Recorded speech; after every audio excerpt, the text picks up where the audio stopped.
The advice and opinions expressed by the host of Autism Live and her guests are meant solely as suggestion and should not be in any way construed as child-specific advice. The Center for Autism and Related Disorders advises working with a board-certified behavior analyst who has experience with autism before starting any intensive behavioral intervention. Any choices you make in determining your child's treatment are completely at your own discretion.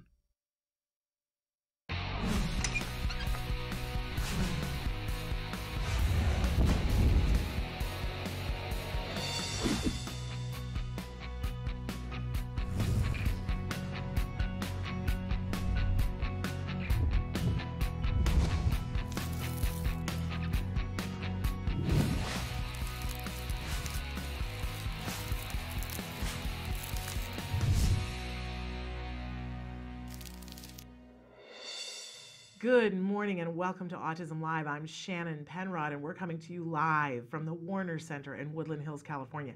This is the home for the Center for Autism and Related Disorders. It's also the home for Autism Live. We're thrilled to be here with you live on this Wednesday morning, and we are live end to end today. I'm very excited. You know, I love Wednesdays, and no Wednesdays are better than when we have Dr. Doreen Granpeesheh with us live, and we do today have her live answering your questions. So I hope that you guys will be writing in your questions. We do have some already that were sent in, but we're taking more. So Samantha is going to show you some of the different ways that you can connect with us here. While she does that, I want to remind you that our homepage is autism-live.com. When you go there, lots of things to do. First of all, if you are watching on that site, somebody had written in and said, how do I watch the live show? What you do is there are all these places that Samantha is showing you, but if you go to autism-live.com, all you have to do is click on the little triangle that's on the computer screen. That will start either the live show, if we happen to be live at that time, playing, or it will show you the most recently recorded one. You can also watch us live, by the way, on Facebook and on YouTube and on Twitter and on Periscope. We are recorded and podcast to iTunes and also to our very own Roku channel. But you can watch us live in all of those places, so that's a very fun thing. Each place has a different way that you can interact with us. When you're on the home page, there is what we call the live feature, and that is to the side of the screen. All you have to do is put your cursor in the box that says your question, type, and hit enter. There is no login, there's no username, there's no proof that you're a living person and not a bot. We're not asking for a credit card because this doesn't cost anything. All you have to do is type and hit enter. It does take a couple of minutes for it to go up to a satellite and then bounce back down to us, so I always encourage you to ask your questions early. We don't get to see who you are when you ask your question, and that way it's completely anonymous. So please do yourself a favor, give us as much information as you can about the question that you're asking, but also give us a reference point to what's the closest major city that you live near, because all resources aren't the same in all places, and it can be a much different conversation depending on where you live in the world. And we do welcome the world here. Want to say that this first hour that we're going to be doing today is with Dr. Doreen Granpeesheh answering your questions. The second hour, Nancy Alspaugh Jackson, the Executive Director of Autism Care and Treatment today, will join me for Let's Talk Autism with Shannon and Nancy. We've got two amazing guests for you today, both of the mom ilk.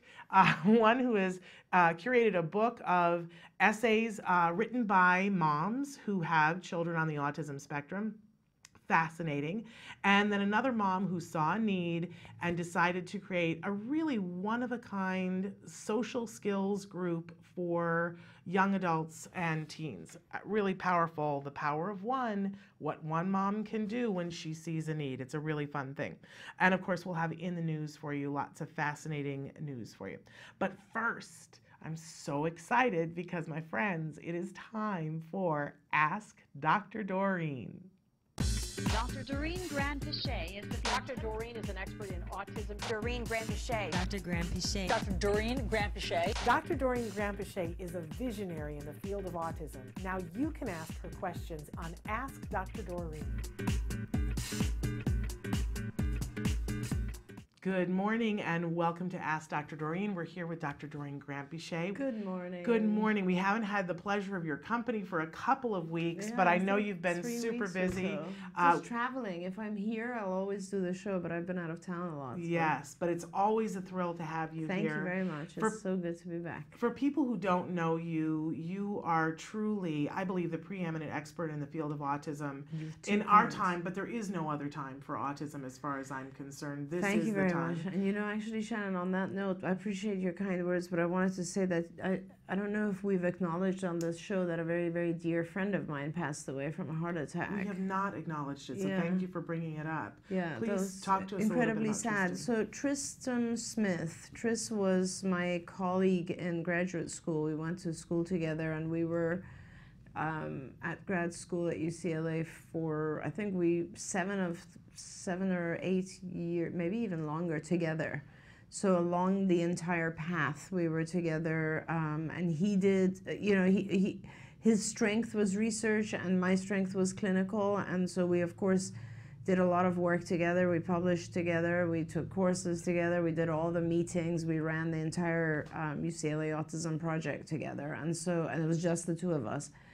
And then later, of course, Tris went to numerous other university settings, and he has been a very significant contributor to the research in the field of ABA over the years, and he ended up the last 10 years or so, I would say, at University of Rochester, which is one of the centers of excellence for autism, and he had numerous National Institutes of Health and mental health grants, and he was working on various aspects of how ABA can be honed in to improve for autism treatment and various different things. We, in fact, just finished a project with Tris that's in publication now. And then out of the blue, and he was only 57 years old, and out of the blue, he had a heart attack, and he's gone.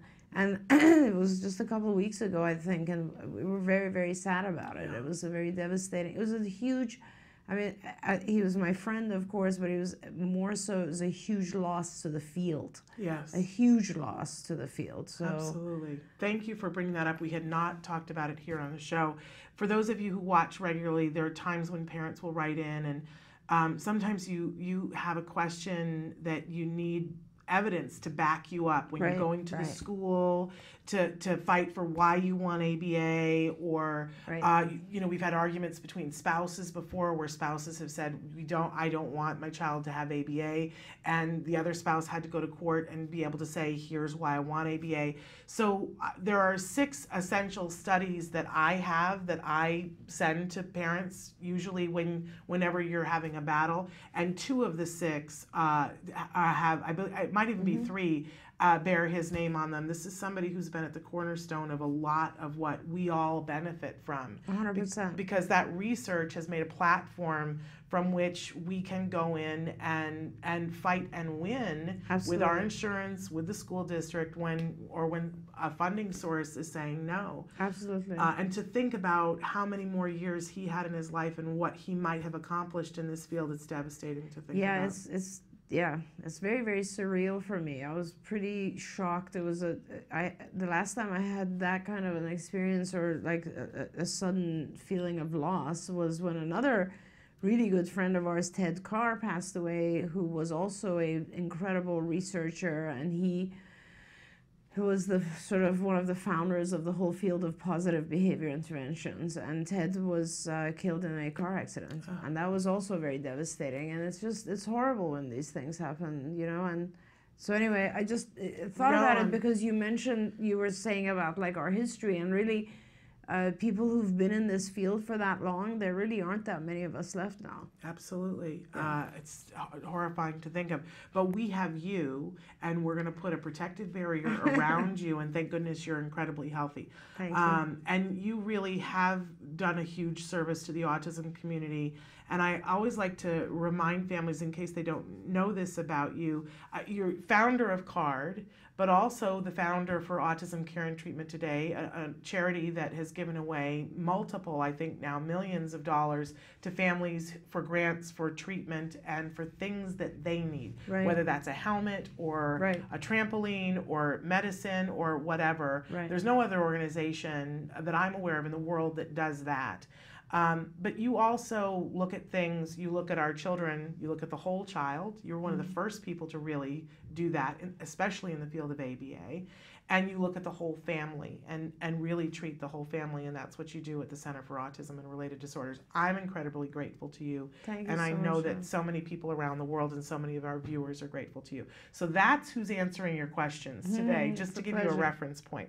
All right, I'm going to dive right in, though. We do have to give a disclaimer. After I've said all these wonderful things about how brilliant Dr. Grant-Pichet is, I do have to say that there is no one in this field or any other field that can give individual specific advice in this format. So we all come from that understanding. It would be a disservice to whoever is asking the question to think that you could, without having met them, give individual specific advice. So she's going to give advice of, and not even advice, she's going to give information of a general nature about the things that you're inquiring about. But we've all seen how helpful that is, because when you go to the expert that does have eyes on the individual, you're going to get much further because you've got better questions to ask. Right? Absolutely, we'll do our best. Okay, I want to start with a question that came in early this morning. Hi, is it better to take my son with autism to a developmental and behavioral pediatrician, or his regular pediatrician is just fine? Right, so depending on what the issue is, I would say a regular pediatrician is just fine. A developmental pediatrician is necessary when you want to do testing. So developmental pediatricians are actually pretty different from regular pediatricians because they do a lot of testing of where your child is and if they're falling behind, and if they are, developmentally, how many things are falling behind or what's going on. Aside from that, though, for regular illnesses and stuff like that, any pediatrician is going to be the same pretty much. Yeah. But a regular pediatrician, correct me if I'm wrong, they cannot diagnose autism. They can flag it, or no, they can. They can. Really? Yes, they can. They just are not trained to enough, but they can. They can. Yes, and a developmental pediatrician is going to be much more accurate because they have much more training with the developmental stages of children and so on, testing in general. Like a regular pediatrician will not be able to administer an ADOS, which is the gold standard test for diagnosis. Okay. A developmental pediatrician will. Okay. Yeah, so there's a difference. But a regular pediatrician, if they have experience, they can certainly diagnose. I think it's certainly important to be with a regular pediatrician who has an open mind and will allow conversation to go two ways.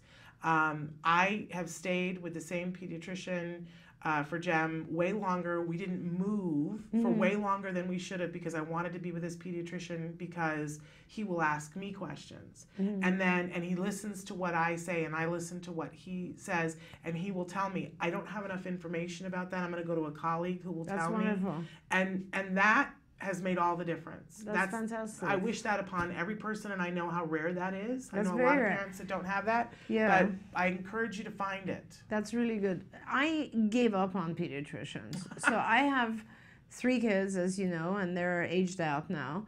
But when they were younger, I changed pediatricians a couple of times just because I was very sensitive to the whole vaccination issue, and I didn't want to vaccinate my kids around illness. And also I was very sensitive to the fact that every time they were ill, the pediatricians wanted to give them antibiotics right away. And I didn't want to if not necessary. And so it's those types of things that become more important for our kids, I think, are like, please don't use antibiotics unless you need to, because now you're just destroying all the good flora.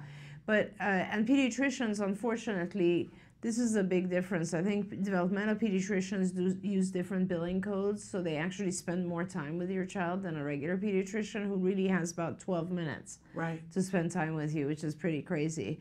But so I gave up. I stopped. I switched so many times that my husband at the time was like, why do you even go to these guys? So I started using just urgent care. Yeah. I think from the time my kids were like, 5 or 6, I just started using various doctors at urgent care. Well, and I know a lot of people are forced to do that to get any kind of continual care because our healthcare system is very interesting right now. Very interesting right now. Yeah. But if you can find a good pediatrician, oh my gosh, who listens, and also can I brag about my pediatrician for a minute? Absolutely. They have iPads that have all of the information, and whoever is on duty gets the iPad. That's amazing. So if I call and it's not my child's actual doctor, and I can call at 1 o'clock in the morning, the calling service takes the information down. I get a phone call back within a half an hour from a pediatrician from our this is why Network. I fought to keep from the office, from that actual office, who is sitting there with my son's entire chart. There was at least one time that we needed to go to the emergency room, and they called ahead and told the emergency room that we were coming, so we didn't have to sit in chairs. And this was super important to me because we almost lost Jem when he was 2 because he had the rotavirus, and we didn't have a pediatrician who did this. We went to the hospital because every bit of fluid was leaving his body. They had us sit in chairs for 4 hours. When they finally got us into the emergency room, they said, we need to take him by ambulance to another hospital right now. We're losing this child. I thought, and I was like, well, so as I was interviewing pediatricians, I was like, what happens if I need to go to the emergency room? And they were like, no, we call ahead for you. And I was like, I am with you people. And they have been amazing. The best. That's awesome. It's been worth everything. Awesome. I encourage everyone. You might want to interview. Mention their name so that you can send some business there. Well, I don't think they're taking new patients because full. they're full because They're they so are good. so loved and they are so good. But can I just say, Dr. Morris Yen, I will put that out there. As far as I'm concerned, he walks on water. That's awesome. All right. Now, moving on, or do you want to take a break? What do you think? No, let's go on. All right. Hello, my son is almost 3.5 years old and has had an obsession with alphabet numbers, shapes, and colors since before 12 months old, and is now reading and learning the alphabet in other languages. He didn't really start speaking besides the alphabet and etc. socially until after 3 and still doesn't really answer many questions. I would love to get your opinion, and thank you. That's wonderful. So you have a hyperlexic child, which is wonderful, and it's always lovely to see our children excel in one area or another, and our children absolutely have some amazing skills. Some of our kids are hyperlexic like this, and that's fantastic to see. Now, your child also has a significant strength with numbers. It isn't as common for the child to be strong both in alphabet and numbers. Usually the child is interested in one or the other. Yeah, but he's also obsessed with shapes and colors and everything. So your child is just pretty hungry for knowledge, I think, with visual knowledge, which is very awesome. Concrete visual knowledge is what your child is looking for, which is fabulous. It's lovely, but it is going to be, it's funny because a couple of days ago I was doing an intake of a child, and this was a similar situation where the child was really advanced and had taught himself reading, and the child was very young. And when we're that good at something, we tend to ignore all other things. So my recommendation actually to the family was to reduce his access to reading a little bit because he was not social. And so it's kind of important when they're that young to try to give them a basis that's a little bit more well-rounded so that they have also some social activity and interest in just talking, interacting. I can't say that enough because all of these types of activities that your child is interested in are the opposite of interacting, right? They are isolating. And so it's sort of important that one thing you could do is that if he really loves alphabet, numbers, shapes, and colors, or those types of things, he can engage in them only when he's with another child. Like what we do also on the playground is, we tell our kids you can go on the slide, but only if you go with another child. So this will really encourage him to interact and take turns, and this is a fantastic thing.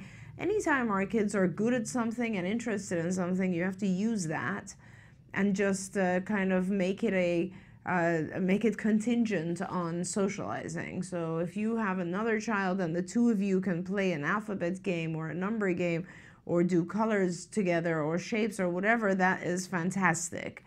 And that will really help increase his social behavior. You know, my mind is, we've already started working on our toy guide for the year, so my mind is all about toys and games right now.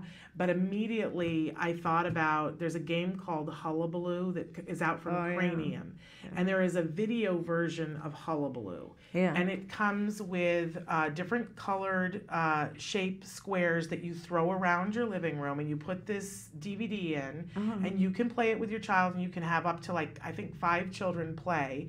And it's hilarious. This guy comes on the screen and he says, okay, everybody stand on a red square. Now, some of them are circles and some of them are, so they have to find the thing. So it'd be very reinforcing for him for that, because he'd be looking for and each one has an animal on it, right? Cool. And then on the screen, it shows all these children playing with them. So everybody, it's sort of like Twister deconstructed, right? Cool. And so then the guy will go, okay, everybody needs to find an animal. Yeah. But you have to walk to an animal spot like a monkey. Yeah. And so everybody has to make the noises of a monkey. So it's building that creativity. Right. And there's parts of it where you have to be social with each other. Perfect. And do things. I love this game. I don't even know that they actually still sell that game, but a lot of times you can find a used one on eBay. It's great. That's awesome. And it would be the things that he likes, but put directly into a social situation. Exactly. First with you, then with another child. Exactly. There you go. Hullabaloo Cranium. I'm all in the game phase right now. That's all I can think about is toys this morning. Yeah. Anyway, all right, we should take a short break, and then we're going to come back with more of your questions. Stick with us.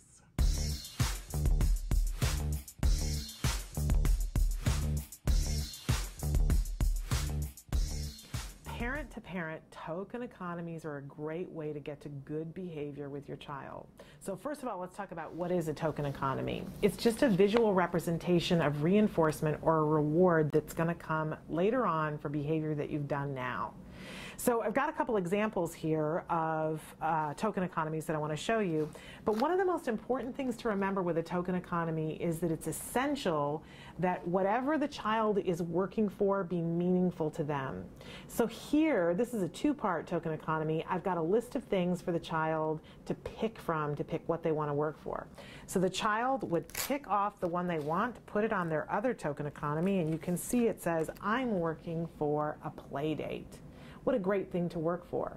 And as this child progresses through their day at school, every time they do a task and they do a good job, they're going to get a token to put on this token economy. And we've got a rule in place for them that says maybe you have to get 3 tokens in order to get that reward, which today is a play date. And as the child gets better, we're going to make it harder and harder. Maybe next week it's going to be 4 tokens to get the play date. This is another token economy here. This is a task completion token economy, so every time the child completes a task that there's a picture of, they can peel off a token and put it on to demonstrate that they have completed that task. Again, it's essential that they get a really wonderful, meaningful reward for having gotten these tokens. Using a token economy can be much simpler than this too, because you can download them to put a free app on any one of your devices. Right here on my phone, I've got a free app, Easy Kid Tokens, and when my child does a task and completes it, and he can specify what the stickers are. In this case, it is a ladybug, and when he gets 3 of them, then he's going to get his reward. This is a really simple way to take something with you when you're going on an outing and make sure that your child is staying on task and getting rewarded for the things that they do. It leads to good behavior. One of the most frightening things there is when your child wanders away or elopes. Welcome back to Autism Live and to Ask Dr. Doreen. We're here with Dr. Doreen Grant-Pichet, and she is answering your questions. So we're going to a question that came in on Facebook, and you guys are writing in a lot of questions. I'm going to get to as many of them as we can. Charlene wants to know, how do you calm the child down when having a huge meltdown? Hugging, talking, quiet time in the room with us, toys, blowing pinwheel doesn't help my one twin. At times, we are unsure what triggers these meltdowns, as times they are just random, and thank you. Okay, so the thing about behavior is that it increases when it is rewarded, and it's really important to understand that. So any kind of behavior that is rewarded or that is accompanied by, and let me just define rewarded, any type of behavior that is followed by a positive experience will increase. And that's really, really important to understand. So if your child is tantruming and you hug him, tantruming will increase. So you don't want to give a positive experience when the child's tantrum or other challenging behavior has started. Even though that the hugging doesn't calm the tantrum down, it still will help to maintain it.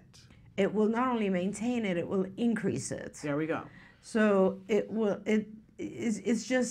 it's our natural, it's the opposite of our natural instinct, because when our children scream or cry or tantrum, as mothers, our natural instinct is just to go over and hug them. Yes, of course. And to try to distract them and to try to play with them and all that sort of stuff. And it just is the wrong thing to do.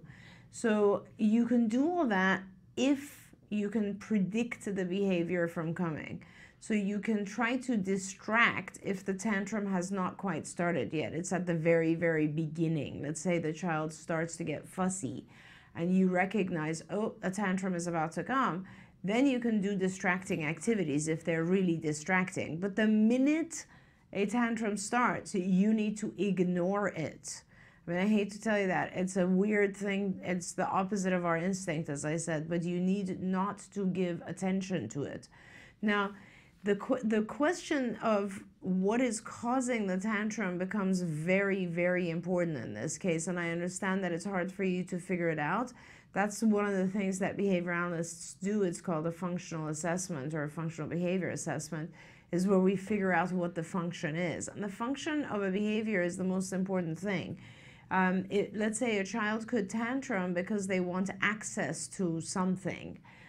If that is the case, like I want a toy or I want to go outside or whatever it is, if that's the case, then what you do is you prevent the child from accessing the thing they're tantruming for, because you don't want to reward the tantrum, but at the same time you teach the child a more adaptive way to ask for that thing. So for example, a child wants a toy and they hit, you make sure that the child does not get the toy when they hit.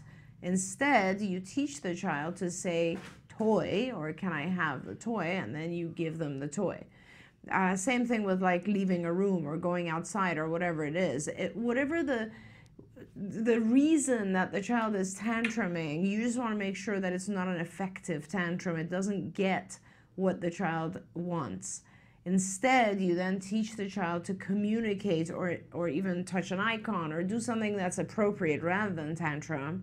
Then you give massive reward. And that's very, very important to the whole formula as well. You're not just ignoring, you're trying to teach the child to actually ask for things more appropriately so that you can give a lot of reward.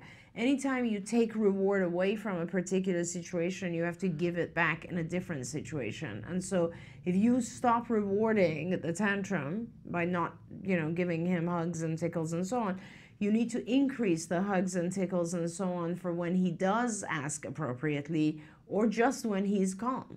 Yeah. So that's really important. Those are the kind of basics of ABA.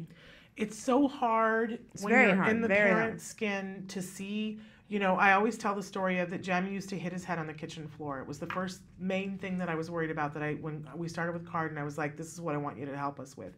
And I got really paranoid that we were probably 2-3 weeks into therapy and he wasn't doing it when the therapists were there.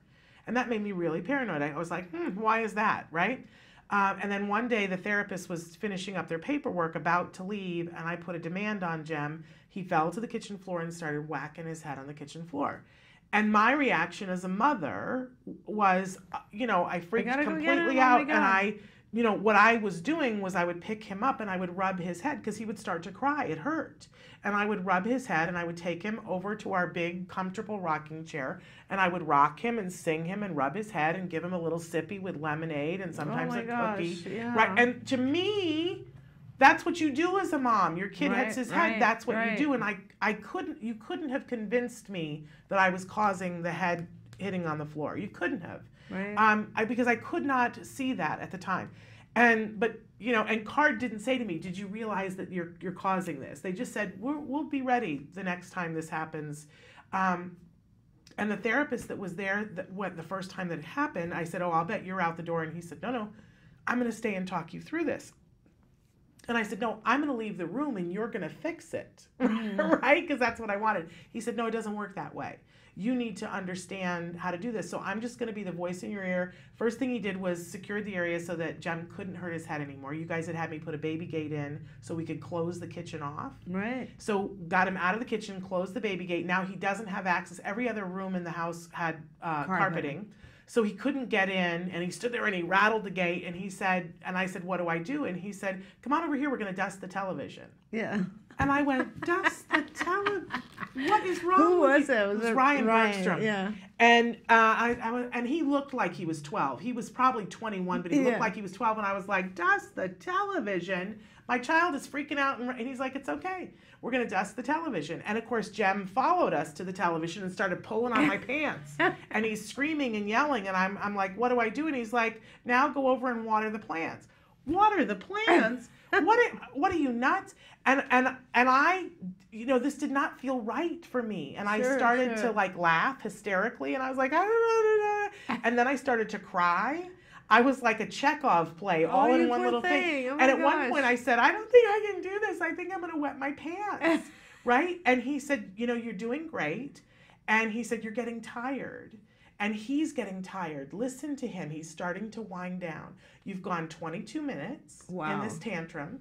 And he goes, but he's about to end. And he said, "If you hang in with me a few more minutes, it's possible this is the last time he'll hit his head on the kitchen floor. If you give in now, all you've taught him is that he has to go this long plus 20 more minutes. And the next time will be harder. So can you hang in for 2 more minutes?" "I don't know. I'll try."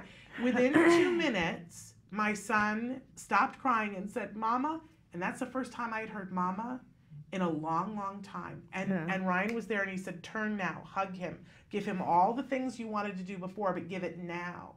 And that was the last time my son hit his head on the kitchen floor. It's crazy. But see, I could not have done that without him there talking me through it, because to me it didn't make sense. And you could not have convinced me that he was hitting his head on the floor. But now I look at it and I go, well, that makes total sense. I asked him to do something and he didn't want to do it. Yeah. He'd much rather have cookies and lemonade and Mama singing to him and my undivided attention. And he knew if he hit his head on the kitchen floor 4 times and cried, that's what he was going to get. Right. Can you imagine if he was 3? What if I had let that continue on for another 10 years? Right. Well, I mean, that's what we do. That's the normal thing that we do. And kids only over time learn this, typically developing kids, right? But a lot of kids have these types of behaviors when their children are 5, 6, 7, it goes on, even with typically developing kids is what I'm saying. Yeah. But, yes. And they learn, and then when they're adults, they tantrum in different ways. Yes. I mean, or they sulk, or like that sort of behavior is where it starts. It's from childhood. And it's super hard for parents. I completely know what you're talking about, and I went through this with my own kids where I had to sit outside the room and prevent myself from going in because it would be too reinforcing. But that's what you have to do. And once you start to get that, it really changed the way my mind looked at everything. And I still get it wrong. I still get it wrong sometimes.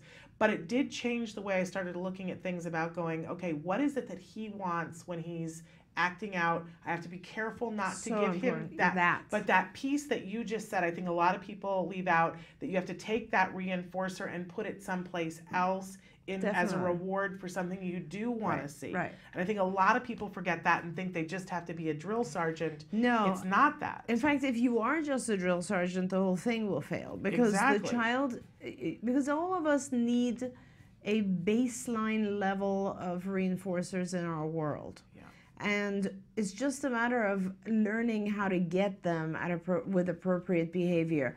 If you don't get reinforcers because all you do is bad behavior, then you're just going to it's becoming a very aversive life for you, right? So we have to figure out ways to give the reinforcers for just calmness. Yeah. So not tantruming. And there are times when our kids are not tantruming.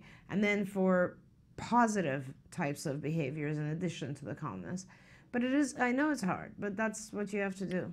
But I think, more and more I want to be talking about that other side of ABA, that where you give the reinforcer for the good things, because I see a lot of times, there was just another article in the last week that somebody put out, a mom saying, I know I'm going to take flack for this, but, here's why I don't like ABA. And she said, if I have to explain to you why we shouldn't be training our children the way we train dogs, then I don't know what to say to you. And what I wanted to write to her was, then I'm sure you've told your employer that you don't need a paycheck to come to work. Right. We all respond to reinforcements. This is not about, yes, when we simplify it, it looks like the same thing you do with dogs, definitely. And there's nothing wrong with that. Because at that time, our child is not able to receive more information than what we're giving. This is also why part of ABA, you simplify the command very, very much, right? So that the child can comprehend it. But as we become adults, absolutely. I mean, the paycheck, are you kidding? Everything, every aspect of behavior, Shannon, is reinforced. Why do we do this show? Because there's a lot of people calling in, and this is reinforcing to you and I. Yeah. It's so funny. I was talking to Cecilia yesterday, and I was saying, I get a lot of reward from doing this show, but one of my primary reasons is because I get to spend an hour with Shannon. And that's rewarding for me. Everything we do is reward-based. If you think about it, if you think about it, guys, everything you do is in order to avoid something bad or to gain access to something good. And by the way, avoiding something bad is reinforcing. Yes. So they're both reinforcers. So, the reason, let me just take this parent's example, the reason that you take your child when they're tantruming and that you hug them and kiss them and try to distract them is because the child's tantrum is aversive to you and you are trying to avoid hearing your child scream and cry. It's all about reward. That's all we do. All human behavior is controlled by reward. Okay, really quick before we move on, though, can we just talk about the difference? Because it was very enlightening to me. Because, we have tantrums and then we have meltdowns. Yes. And when somebody said to me, when there's a meltdown, you also have to look at what the sensory things are. Absolutely. It was eye-opening to me. Yes. Because I was like, why sometimes does he just freak out and he gets upset and we kind of get through it, but then other times it's the full-on and the snot and the hysteria and knocking things over.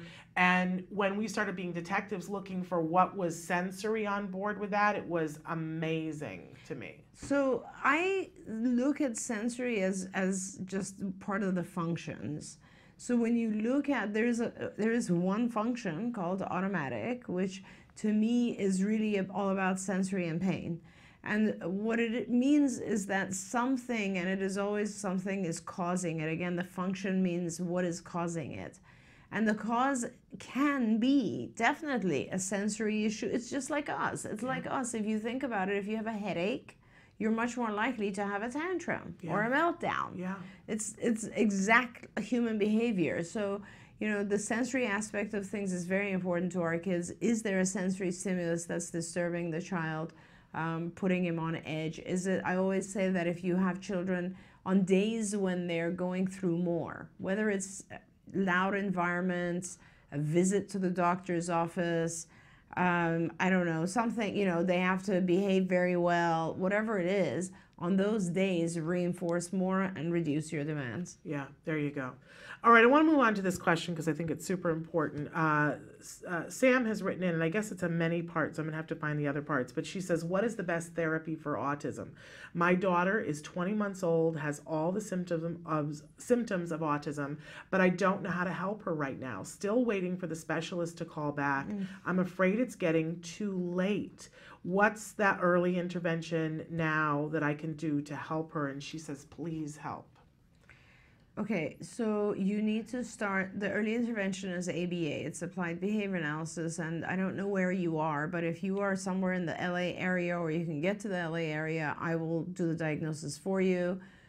I'll fit you in somehow, so contact me. If you're not in the LA area, then I think even as you're waiting for a diagnosis to be certain, if you're seeing symptoms then I need you to do two things. One is go on here, which is skills. It is skillsforautism.com, and start a profile for your child and start answering questions. Skills is everything I'm telling you is extremely inexpensive. So go on here and just fill out a profile for your child and start answering the questions. If your child's below 2, you're going to get the questionnaire done in a couple of hours. So you can get the whole thing done. And what Skills does is it gives you what your child is developmentally supposed to do as a question. Does your child do this? And you just say yes or no. And it just takes you through a whole array of questions. And everything that you say no to links to a lesson. So it's sort of like, oh, the child's falling behind on this particular language, let's say, or eye contact or whatever it is. And then that becomes a lesson. And that produces for you now a curriculum of things that have to be taught to your child. Now the question becomes, how do I teach it? So now you have to go to IBT, which is the Institute for Behavior Training. Thank you, Samantha, just put it up. ibehavioraltraining.com. Now on IBT, you will start training yourself and whoever else you can help, who can help you. Could be friends, neighbors, grandparents, your spouse, whoever it is, just get them on IBT. And these are extremely inexpensive modules. You can go into the parents section. You can also go into the provider section, which is a little bit more complicated and intense. I would start with the parents section and just go through the modules and educate yourself about the techniques that we use in teaching. And the two together will help you kind of start a program and start teaching your child. The other thing you need to do, which is in Skills, is what's called the CIFA, which is part of a behavior intervention plan, BIP Builder. The BIP Builder, I'm sure if your child is like 2 and you're starting to see some symptoms, you might also be having challenging behaviors. The BIP Builder, together with the CIFA, which is CARD's Indirect Functional Assessment, will help you figure out how to deal with the behaviors.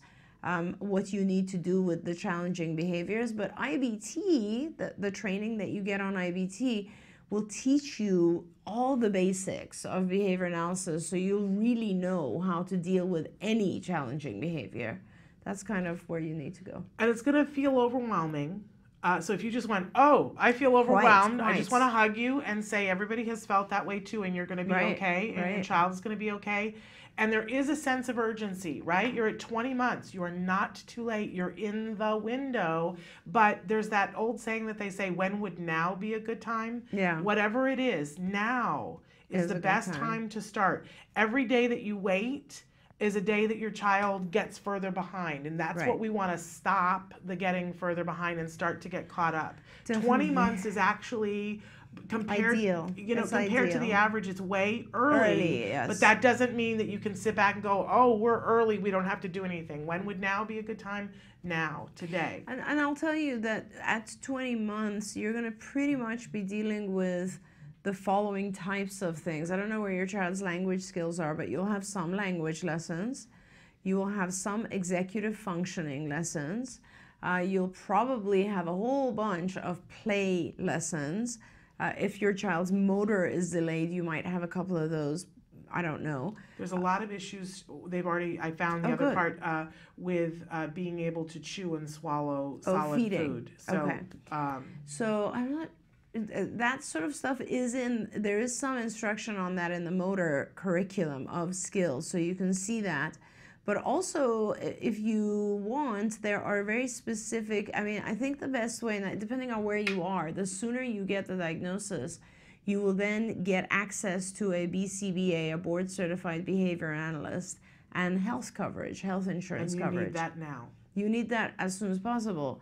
And so when you get all of that together, the BCBAs are trained, most of them are trained to very specifically focus on feeding as an issue. Now, feeding is really easy. It's not hard. Don't let it freak you out at all. It's a very easy concept. And I'll give you the very basic trick to it. The trick is that you take let's say you take 1/4 teaspoon of a food that your child is refusing to eat, and you take a bowl of what the child likes, and you give a quarter teaspoon of the negative item followed by a lot of the positive item. And then gradually over time, you will reverse that so that the child is starting to eat more and more of the negative item for less and less of the positive item. And it sounds complicated, but it's actually pretty simple. But there are some other things that we add to it that help. Like if the child tantrums and screams and cries, you remove reinforcers. So for instance, you will now shut off the TV, or turn the child around so that they're not gaining access to a lot of visual reinforcers.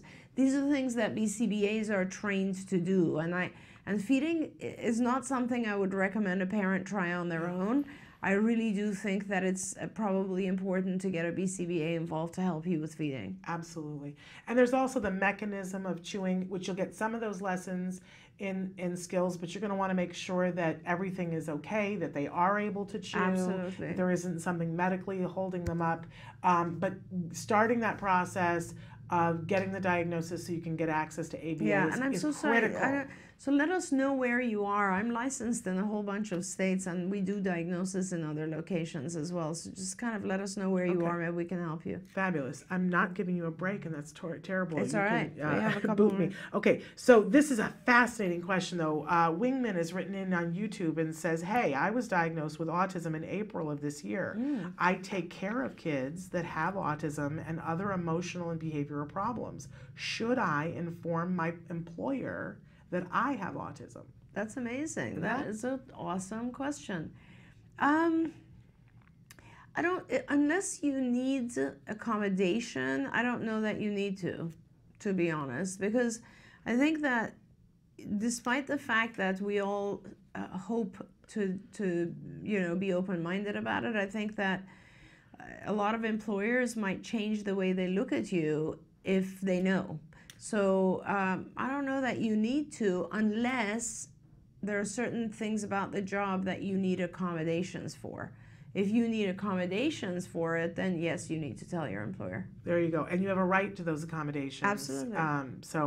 Okay. Another YouTube question from Love Life. They say, my son is 3 and hates haircuts. Oh, yeah. It's a full-blown meltdown. What can I do to help him so it's not so traumatic? And it's that time of year. Yes.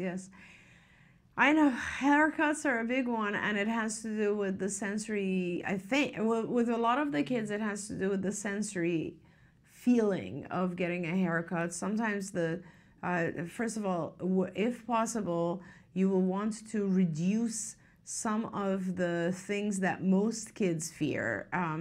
So here, basically what we're going to do is you're going to increase the reinforcers, and you're going to decrease all the negative aspects of a haircut wherever possible. So keep it short, like keep the haircut appointments short. Go in at a time when it's not very busy, so that the people at the salon can really focus on your child. Some of the salons are pretty cool in that they have like those cars that kids can sit in, or it's like a child's clinic, so they're more fun. They have TVs for the kids so that the child can actually watch something while they're getting the haircut. I highly recommend that. I would take in a whole bunch of reinforcers with me. For instance, one of the things you could do is go to the 99-cent store, get a bunch of little toys, wrap them up in aluminum foil so that the child has to actually open each one, and like you're distracting the child. Make sure they do not use those shear things that make a razor noise. Yeah. Sometimes they try to use those on the back of boys' hair. To buzz them. Buzz things. Do not use that. Just scissors only, and just make sure that the person who's working with your child knows that they need to keep it short. The appointment time, that they need to allow you to give a lot of reinforcers in between. I would definitely make sure that there's either an iPad or a TV available for the child. And that's about all you can do.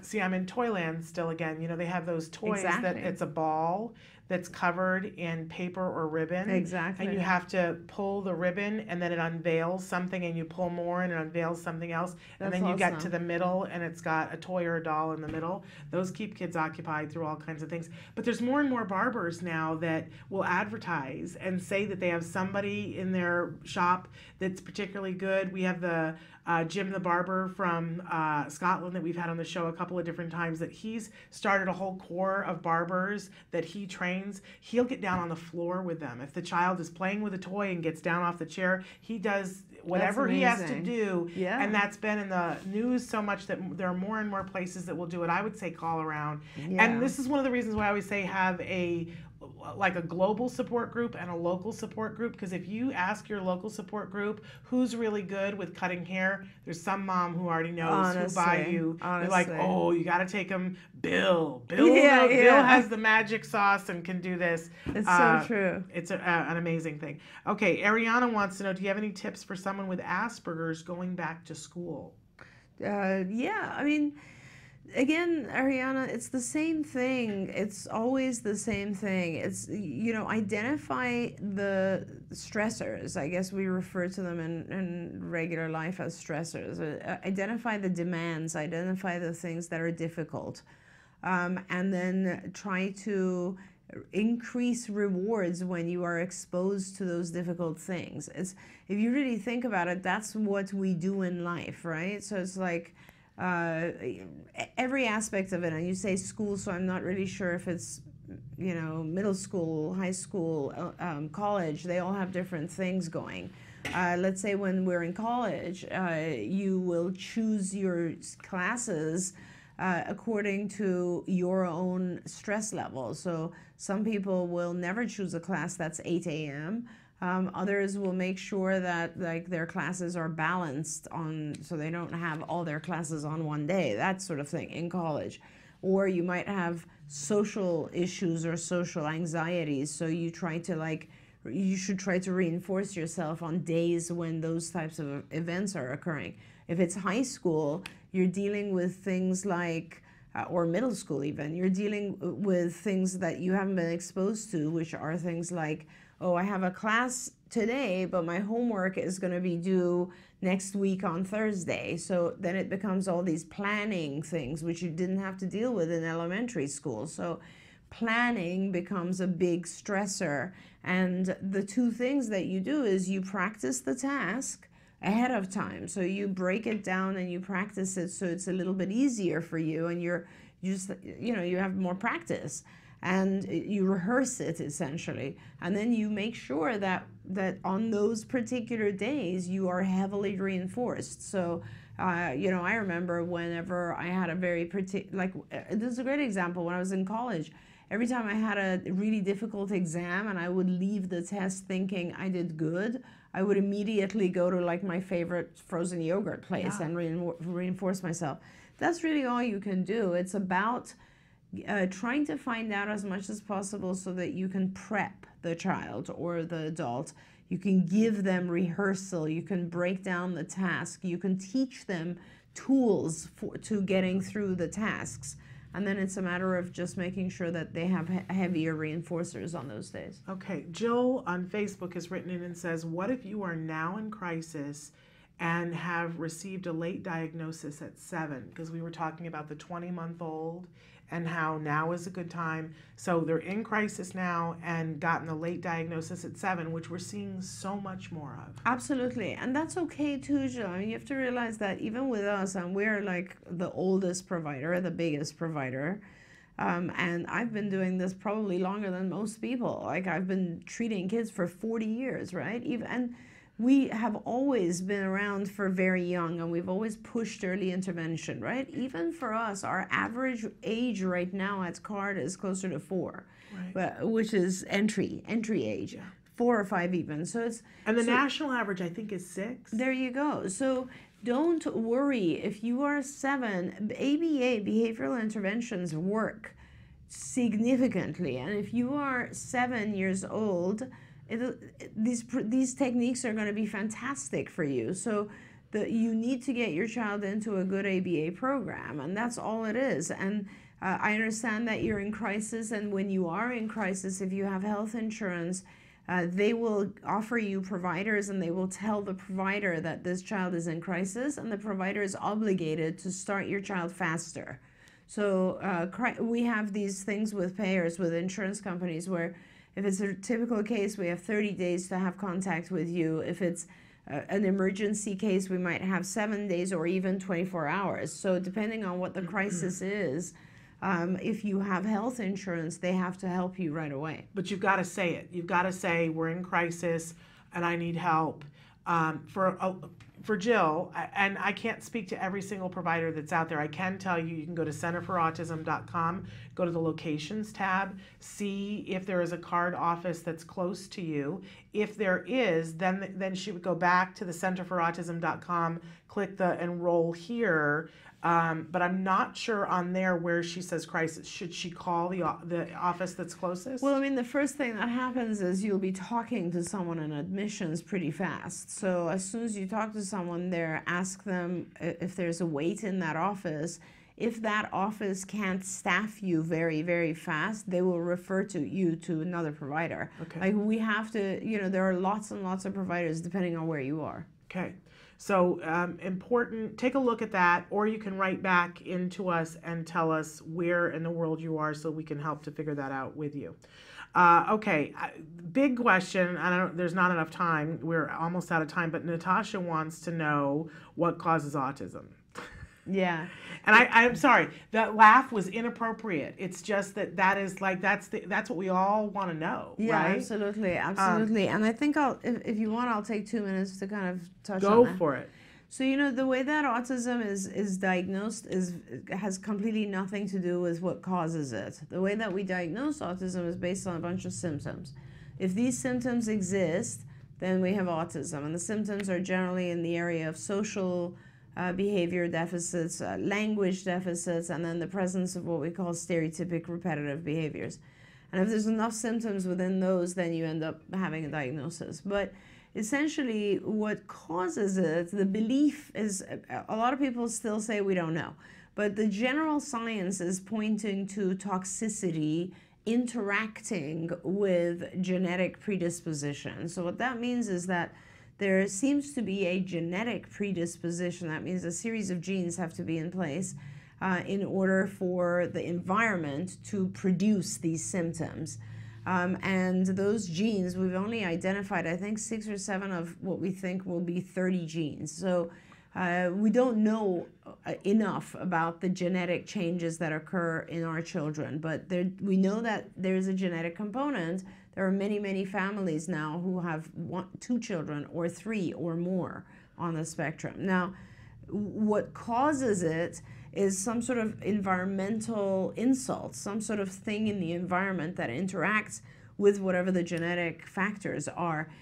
Personally, just looking at the research, and this is my strong belief, is that the genetic component, what it leads to is a low redox factor. That means our children are detoxifying slower than we are. So when they're exposed to toxins, they can't eliminate the toxins as fast as we can.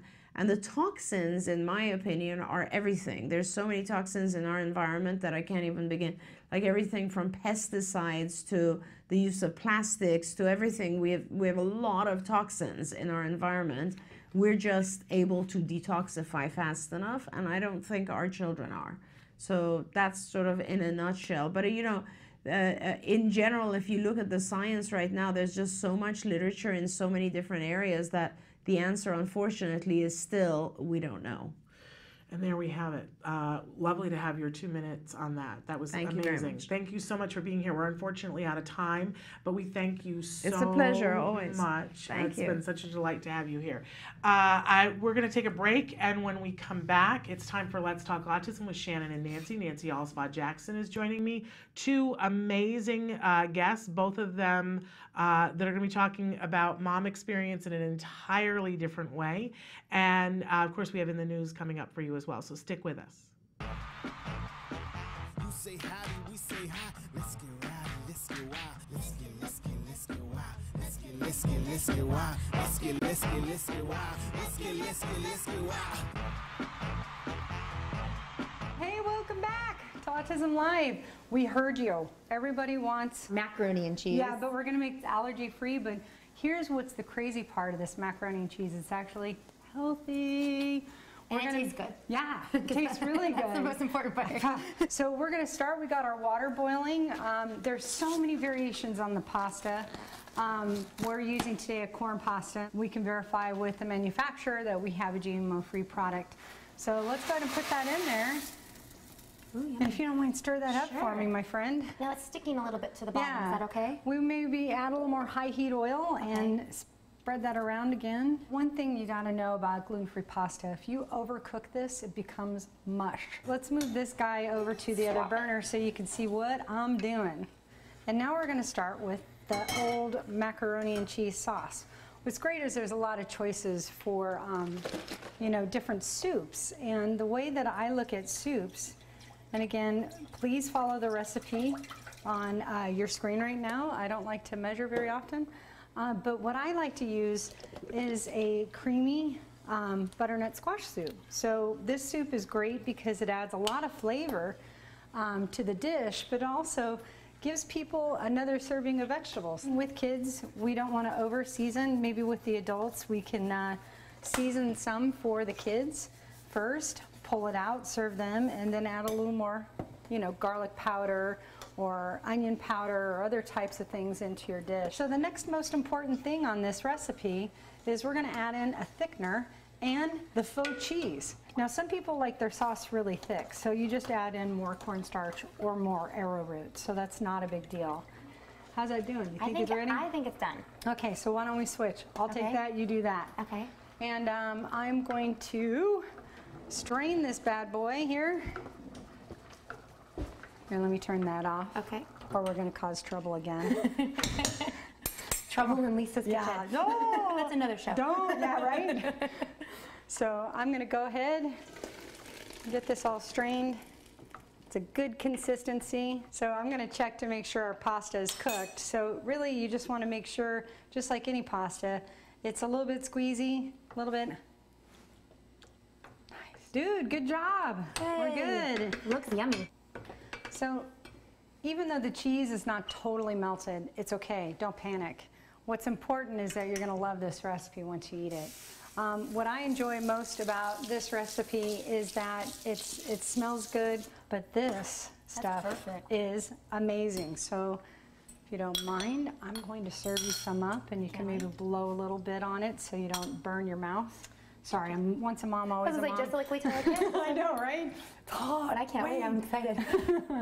So I'm going to give a shot of this too, but oh my gosh, that is so good. This is the ultimate comfort food. So oh, it's so isn't good. It good? And I'm not just saying that. It is really good. It literally tastes like something our kids would really like, and that sweetness is really, really, really good. So the bonus for us is that when we're serving this to our kids, they're actually getting a full serving of vegetables in this. So instead of just eating a bunch of carbs and worthless calories, you're actually getting some good stuff in this. And we'll be back next time. I hope you join us again here on Autism Live. We're really loving the feedback, and if you have additional feedback, here's how you get it to us. You can send it to us via email at autismlive@gmail.com. On Facebook, facebook.com/autismlive. And also there's thousands of recipes waiting for you to discover them with pictures and different things on the Taka website. So you can hit Taka on the web, takanow.org, and we'll be back. Hopefully we'll get to do this again. I had so much fun. Maybe we'll have a little wine, but you got to join us next time. We'll look forward to seeing you then. Bye guys, we're gonna keep eating. You say howdy, we say hi. Let's get rowdy, let's get wild. Let's get wild.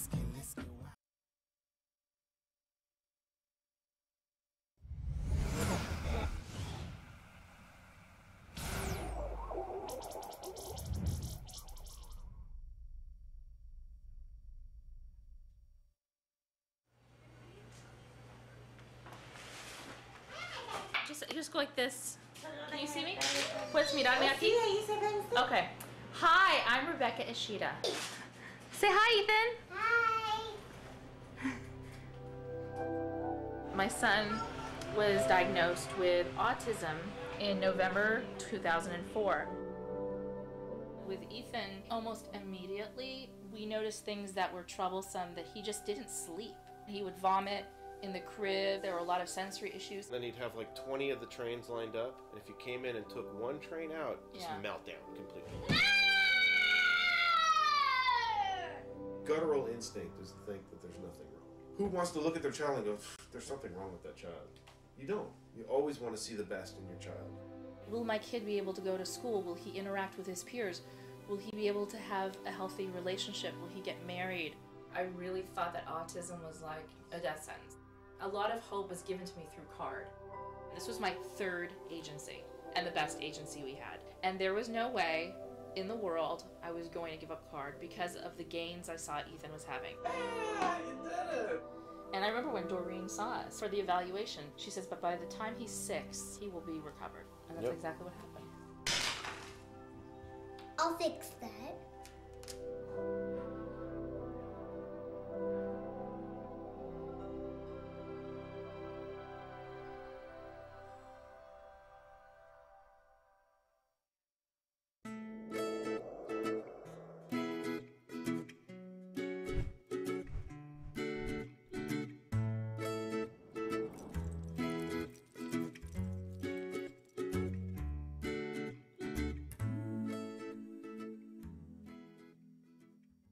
Good morning and welcome to Let's Talk Autism. I'm Nancy Alspaugh-Jackson. And I'm Shannon Penrod, and so thrilled Hello, to be here, good to be here my with you. good friends. Yes.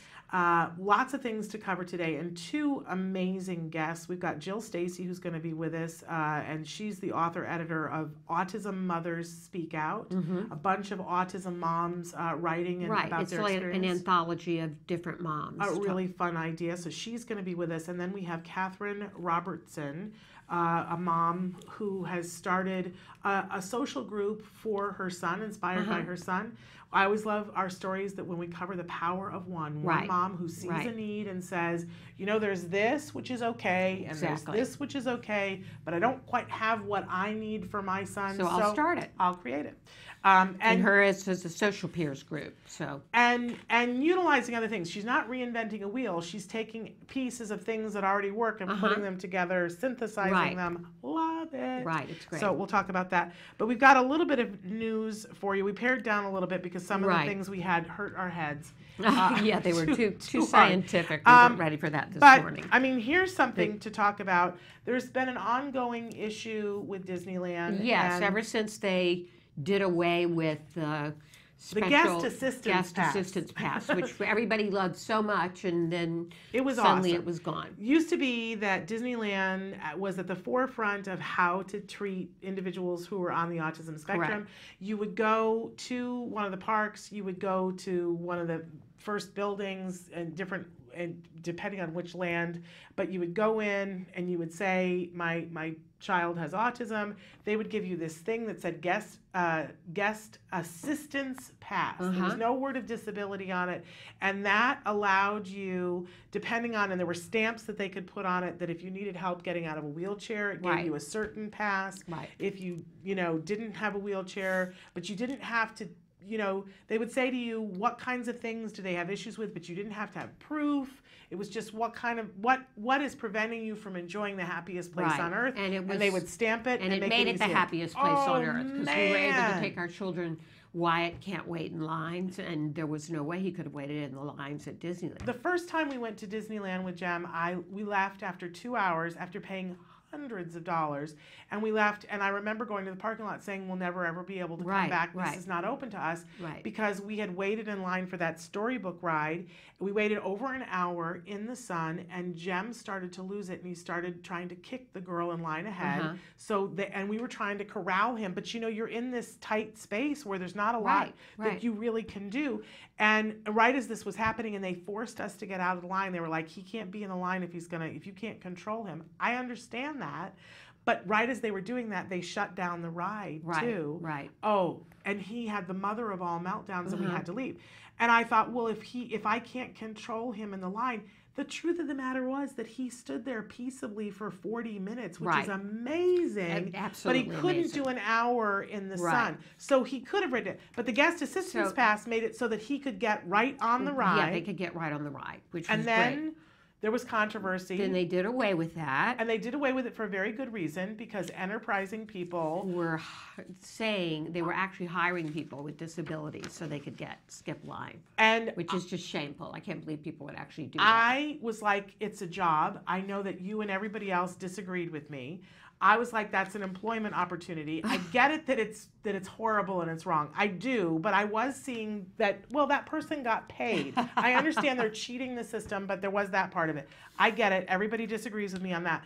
But in any case, they made it public. NBC News, did this whole expose on it, and Disneyland, I think, was like mortified. Right. And they said, we're changing it all to this other thing, which... That's similar to the Fast Pass program system, but they still have to wait up to 15 minutes. It's called up the to 15 DAS minutes. card, or Disability Access Service card. Listen, I love Disneyland, okay? I absolutely, and we still go to Disneyland, but I have been now with multiple children who are on the spectrum or have other disabilities, and I have worked this system extensively now. And the thing about it is that I understand that why they've done it, but it does make it so that there are some people who just can't be there. So you've actually been since they've had the DAS Oh, yes. system. I've been multiple times. Okay. And the thing about it is that you have to go and stand in line first at these little huts that they have to be able to get a time,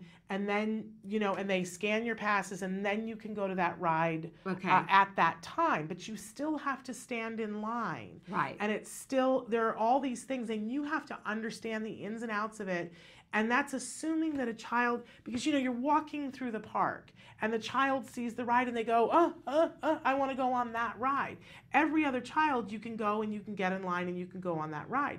Well, for our kids, it's okay, now if you want to go on that ride, we have to walk significantly across the park. Somebody has to go stand in line. They have to have all the passes. You have to have the person nearby so that you can say, no, that's him, so that you prove that you're not trying to cheat the system. Right. Which means a whole lot of waiting for our kids. Yes. A whole lot of waiting. Well, there are a lot of people that aren't happy with this. Exactly. And they have And that's filed. the point of the story. Yes. The 30 lawsuits filed by Disney visitors with autism who allegedly unfairly waited for attractions should go to trial. An appeals court ruled on Friday. So it will be going to trial. So this whole, but I will, and as I said, I love Disney, and I still have been with this, but my child is so significantly better. Right. That for me, but I've been with smaller children that have other issues. Right. It's tough, you guys. Children that have meltdowns. This is tough. And this whole idea of, well, you might have to wait 15 minutes in line, I really disagree with that. Yeah. We've had to wait much longer than 15 minutes. It's 15 minutes to get the time. Then you go and you have to stand in line sometimes for a half an hour. And that's just not going to cut it for a child that's a lot prone of kids, to tantrums. it's discriminatory. Can't wait. And I don't think that's what Disney means for it to be. So I'm glad, and the court has said that it can move forward. That So there we'll see what is happens. merit, it can move forward. There are merits we to will, those We will cases. definitely see. We have some really sad news. Yes, we do. That a friend of the show, somebody that we think of as family. Right. Dominic Brown. Dominique. He has been on the show several times in several different ways. He's a performed. young performer. He's with the Miracle Project He's and does so a lot brilliant. with them. Right. He's performed at Denim and Diamonds numerous times. Yes, and really talented singer and songwriter, and we've known the family. This is Dominique. I'm sure you guys remember him. There he is with his mother and father. Monique and Norman. And about a week and a half ago, Dominique on his Facebook said, "This is a really bad day. My grandmother just passed away." And he said, "I feel so bad." Right. And we all were sort of gathering around him on Facebook to say, we're so sorry. And his grandmother had been sick, and this was sort of not out of the blue, but devastating. Right, very First hard. big loss for him. And then within hours on the same day, he posted again and said, "Oh no, this is a terrible day. My father has died." And Norman did pass away. Right. And just a devastating loss for this double for loss, this family. but his father dying is just horribly tragic. Oh, so tragic. And so we had wanted to say that our hearts go out to Monique and Dominique, and Norman was such a good guy. Such a good guy and such an amazing father to Dominique. Yes, and so So unexpected. supportive of his career, and we're just really sad about and this. way too young. Really want to send our heart and love to this family. To the whole family. And remember Norman as the amazing autism dad Right. that he was. Right. Just devastating.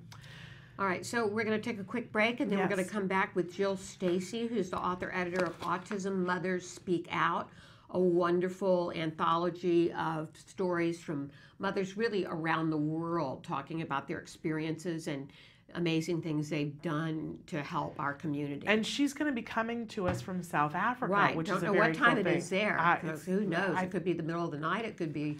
I'm going to guess it's 10 hours difference. Okay. I had to do a South African conference, and that was 10, and I think it was I think it was close. Okay. So we'll see. Let's we'll trivia. see. We'll be back see. soon. Stick with us.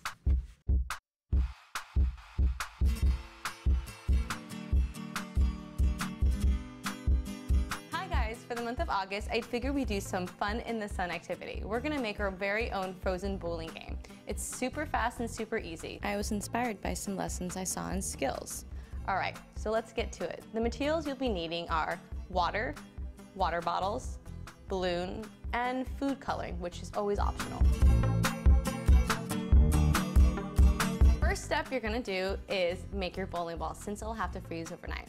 The first thing I'm gonna do is take my balloon and put a few drops of food coloring in it. This is optional. If you don't have food coloring or your child has an allergy to it, don't use it, but I thought it'd be fun to make everything super colorful. So, I have my food coloring. I'm gonna put a few drops in here.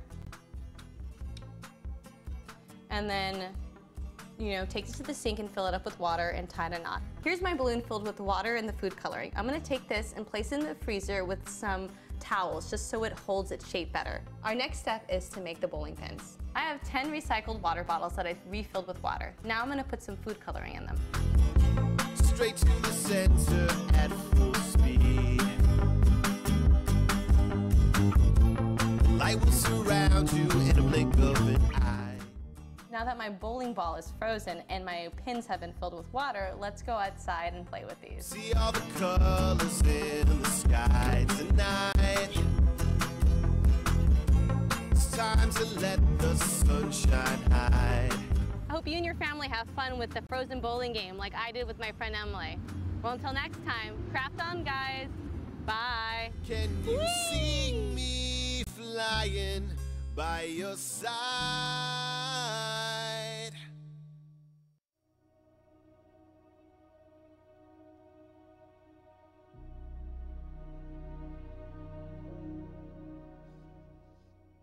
Hello, fellow activists. Last segment, we talked about step 3, get support. Step number 4 is don't compare, run your own race. Now, it's one thing to aspire to be like someone that's really helped their child. We all want to do that. That's really different than keeping up with the Joneses. That only serves to make you envious and full of regret. There will always be someone who has a child with autism who is doing better than yours, and there will always be someone who has a child with autism who's doing worse than yours. One morning I was talking to the mom of a recovered child who told me he had been moved into the gifted class. Well, I had heard that week that my own son, who was in 5th grade, was reading at 1st grade level. Now, I have to admit, I was kind of proud of him until that phone call, which put me over the edge. The green-eyed monster of jealousy. Well, later that same day, I got into the elevator as I was taking my son to clinic. There was a father with his 2 sons, one typical and one with severe autism. He was pretty much nonverbal, but he did make some very strange sounds over and over again. He had bite marks, scratches all over his arms. He wore mittens to protect him from himself. The father, however, had a big smile on his face. Needless to say, the universe was sending me a message that day. Don't compare. Be grateful for the progress your child has made and will continue to make. So until next time, keep running your own race at your own pace. Don't forget to stop for water and keep the faith.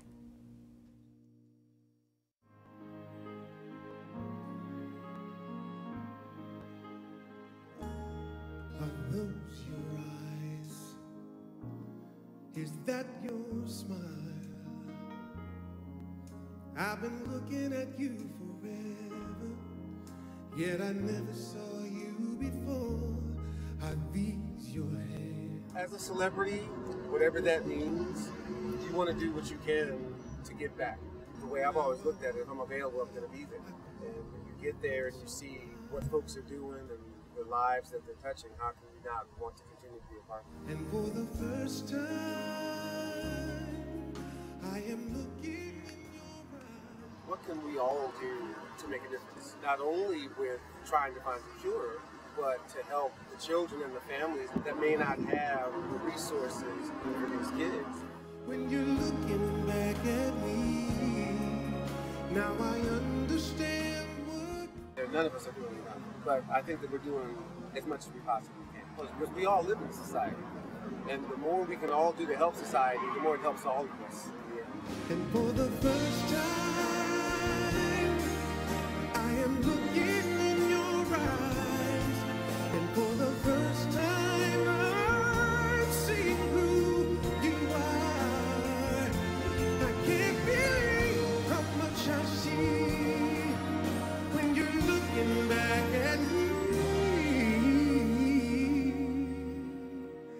Now I understand what love is.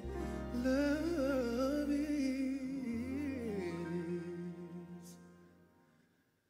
for the first time.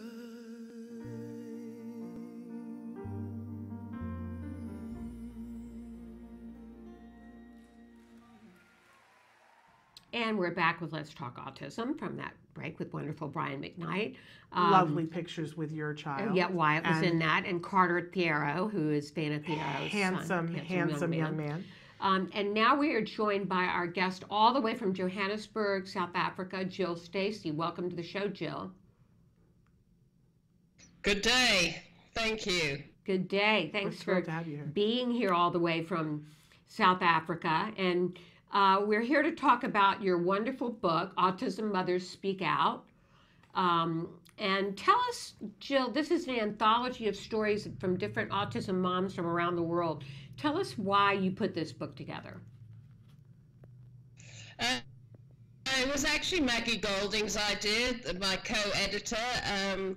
She's been in the field of autism for about 60 years, so she has spent a lot of time with mothers who, when their child was diagnosed years ago, there was that refrigerator mother ghastly label that the mother was distant from their child, and hence the manifestations, which at that point they didn't really know was autism.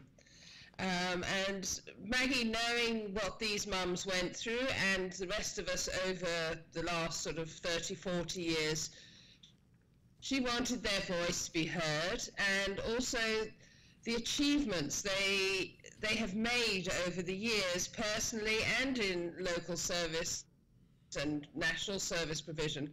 And she felt it was very important that their story was shared. So sorry, Shannon, some of these moms actually believed they were, at the time that refrigerator mother syndrome was actually was being bought by the mainstream of the public? There was a terrible time.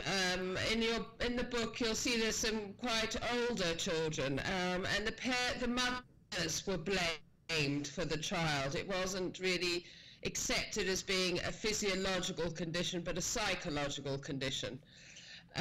So the original title Maggie wanted was not Refrigerator Mothers. Myself and Jessica Kingsley, publishers, weren't too keen on that because we don't want that wording to come back. But I think Maggie just wanted to show the massive changes that have taken place and how some of those mums had to go through that period when, yes, that's what the public thought, that's what the doctors thought. Well, talk to us a little bit, Jill, about the availability of resources in South Africa. And I know you have some thoughts and feelings about that even the availability of resources isn't always to the benefit of the child. Explain what you mean by that. Well, I have a 33-year-old son with autism, and on my part, when he was young, there was a national body in this country, but there were no full-time officers. So there were 5 schools in the country at that time that were doing a sterling job. They got together once a year, and then they disbanded and carried on working well with their local schools, but there was nothing for the other parents that didn't have their children in services. So we started the national office in South Africa, I'm trying to think, probably 20 odd years ago. And our biggest thrust was always to upskill teachers in the lower resourced areas. It has been a challenge because we haven't had government support, so a lot of children are being taken into schools, but it's still a great mission to ensure that they are receiving good services, that they're not just being babysat in a classroom. So it's a massive challenge, but the time I've been involved, which is sort of 27 years, I've seen a massive change. But yes, we have a very long way to go. And how has that lack of good resources shaped the mothers in that area? What I find interesting in South Africa and other lower resource countries, the parents empower themselves greatly. They make great pioneers, great fighters for the cause. And I think if everything is waiting for you, it is more relief for the parents, and the parents having to fight for everything or create their own home program. But it's made some incredible pioneers from parents in this country, and to the benefit of their child and to other children. Wonderful. Can you tell us maybe tell us a story or two from the book that might stand out for you, so we can talk about some of the other moms' stories? Well, there's 15 mums who have written chapters from all around the world. We have India versus America. When I say that, I'm going back to the resources. But the mum who wrote from USA, she and her husband ended up creating their own services, because even in New Jersey there weren't services for their child, which has had a far-reaching effect on other children in New Jersey.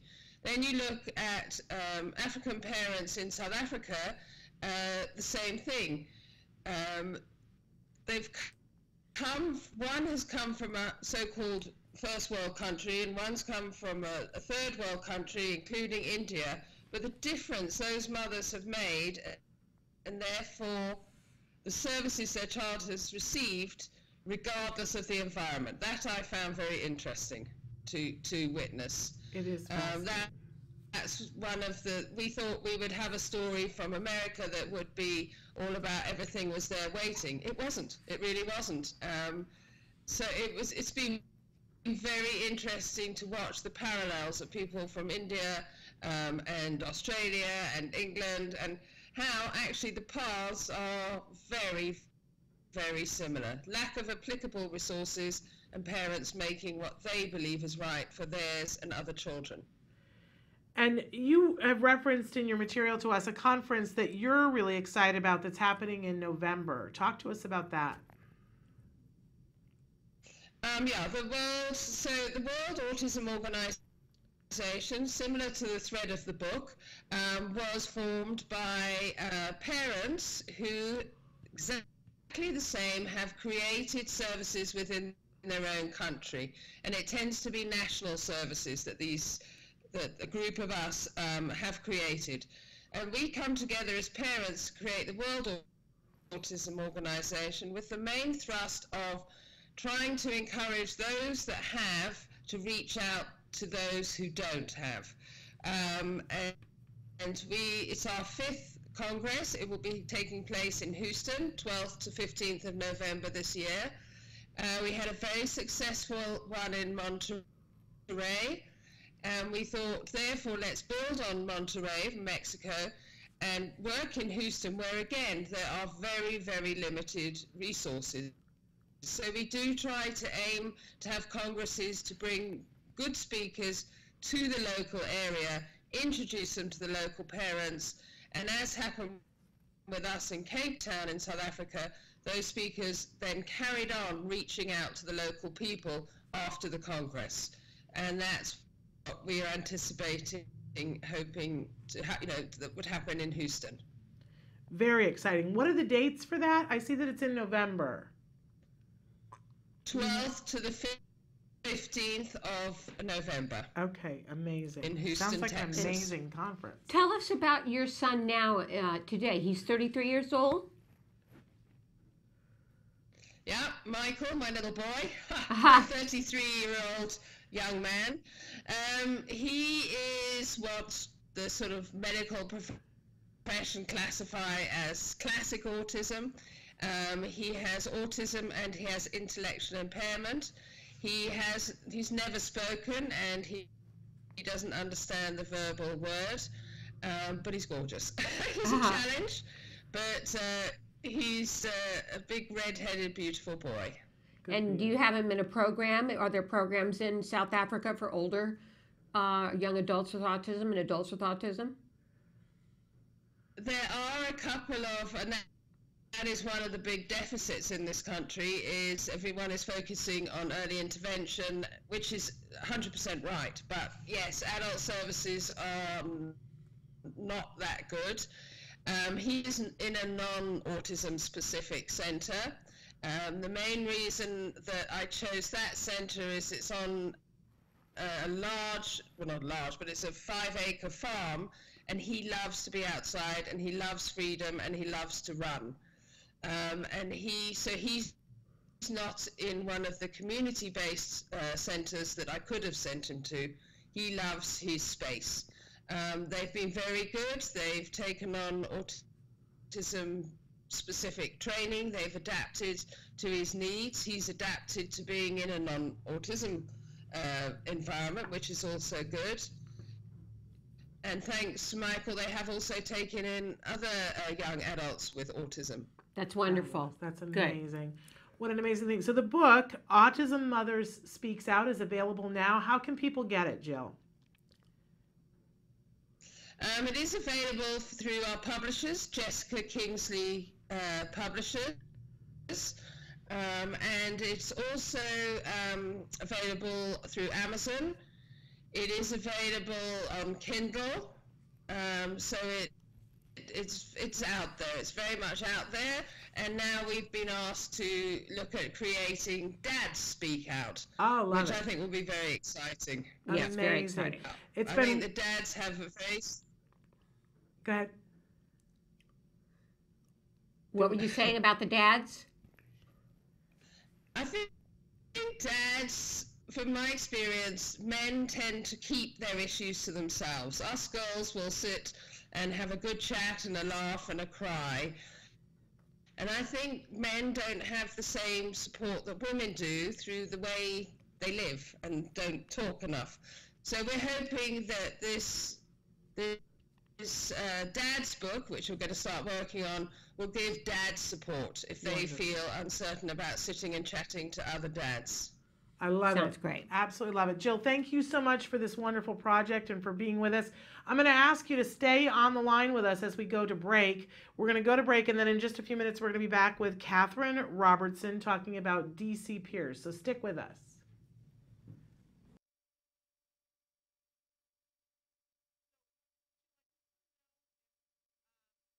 Nobody ever asks a kid with autism, what is it you'd really like to do? At this school, we ask the kids, what is your goal? What is your dream?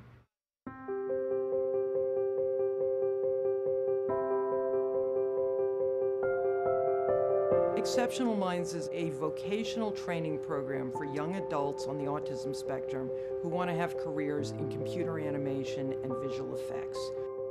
I think young people with autism are totally underestimated. When you've met one person with autism, you've met one person with autism.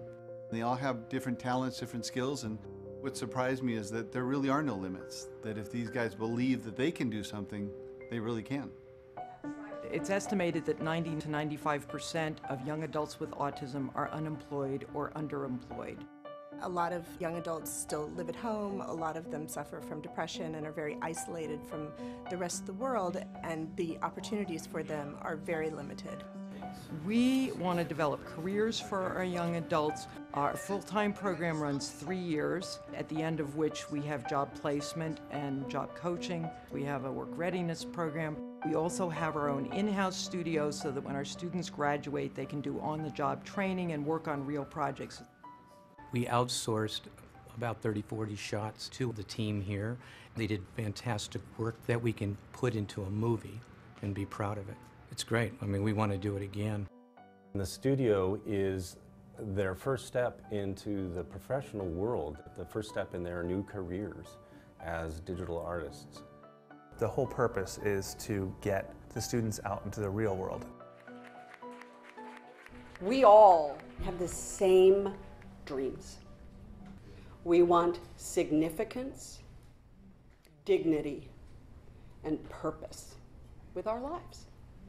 We have an opportunity to give those 3 words to every single student at this school who will actually be able to go out and participate in the dream. This is my first full-time, full-paying job. I primarily work in After Effects. I learned After Effects at Exceptional Minds. It seemed like a good place for me to fit in because I was interested in animation. Right from the first day that Nicky set foot in our company, he was producing work for us. We saw what level of professionalism is being instilled in them from the very beginning. This was the first opportunity where Nicky could combine something he loved to do with something he was really, really good at that could eventually lead to employment. When we first met Kevin, he was working at a supermarket bagging groceries, and they said he would never amount to anything else. I work at Stargate Studios, and I'm a junior compositor. I mainly do like rotoscoping right now, and I'm still learning. I think that you find great talent in the most amazing places. The students at Exceptional Minds have had a fair amount of training to get them ready for the visual effects environment. If it wasn't for Exceptional Minds, I might still be at the supermarket, and I might be living at my parents' house. Everything's changed. Nicky has purpose. It feels like I'm a member of society now. He's capable of making it on his own. Once you get inside and you see what's really happening there, you immediately want to be a part of it. It's the dream factory, you know, the movie business, and if you can connect people with their dreams, then the magic happens. At Exceptional Minds, we like to say that we are changing lives one frame at a time.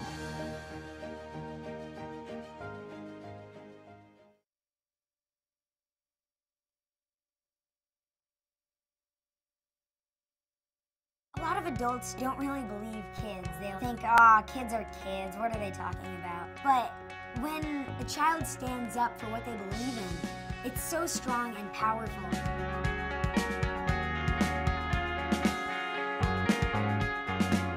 I first got involved with autism advocacy 4 years ago when my friend was diagnosed. When I found out about my friend's diagnosis, I didn't really understand what it meant.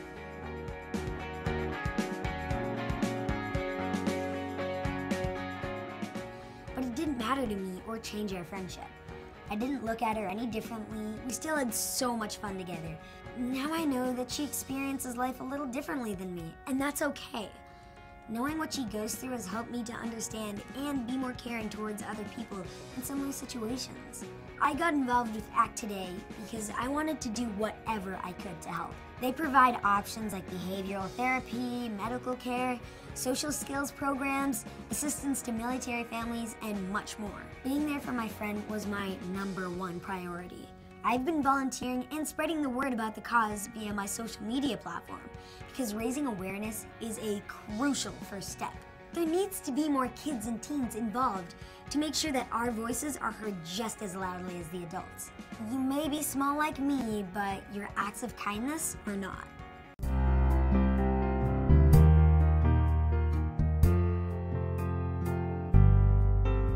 Talk to us a little bit about about what your degree is in. City planning or urban planning. I got it from Cal State Northridge with a degree in cinema and television arts with an emphasis in screenwriting. And what are you interested in, Eli?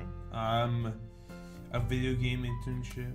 Computer programming. I'm hoping to combine entertainment and travel, my two passions. Ooh, what kind of jobs have you worked? Bakery inventory. Okay, inventory. Talk about your volunteer job. I was going to help the soldiers.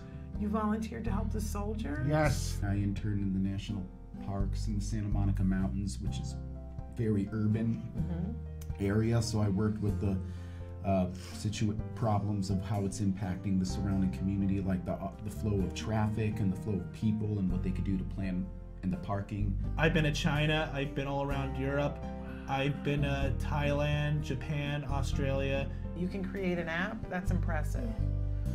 Really cool thing. Can you teach other people how to make an app? If you have a choice between working or not working, working. You like working. Yes. Why? What do you like about working? It is fun. I would work. Yeah? You would choose work? Why? Because I want to get paid and enjoy it, and want to make sure I have enough money so I can save it. Why do you need to have a full-time job? I mean, it's kind of like a duh thing, right? Well, obviously, so I can support myself right. and hopefully a family down the line, but at least at first, myself. I'm very dependable and always reliable and get to my job on time. What excites you about working a job or being an intern? Learning new skills. Yeah. What has it meant to you having this job and having the stability of a job that you've had for multiple years? It's meant the world because I'm able to do everything, almost everything I wanted to do because of that job.